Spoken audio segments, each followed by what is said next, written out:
Man, a Mere Mortal, June 17th. The Interlude of Silence.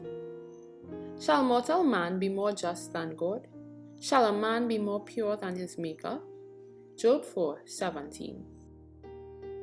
Man is only mortal, and while he feels himself too wise to accept Jesus, he will remain only mortal. The Signs of the Times, February 13th, 1912. Physical life is not eternal or immortal, for God, the life-giver, takes it again. Man has no control over his life.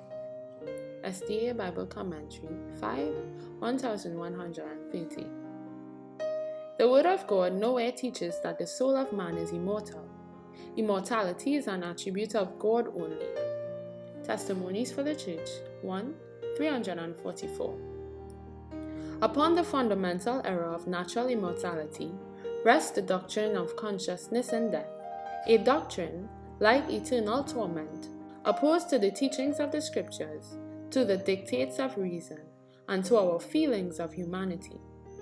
What say the Scriptures concerning these things? David declares that man is not conscious in death. His breath goeth forth, he returneth to his earth. In that very day his thoughts perish. Psalm 146, verse 4. When, in answer to his prayer, Hezekiah's life was prolonged 15 years, the grateful king rendered to God a tribute of praise for his great mercy. In this song he tells the reason why he thus rejoices. The grave cannot praise thee, death cannot celebrate thee. They that go down into the pit cannot hope for thy truth. The living, he shall praise thee as I do this day. Isaiah 38:18 and 19. Popular theology represents the righteous dead as in heaven, entered into bliss, and praising God with an immortal tongue. But Hezekiah could see no such glorious prospect in death.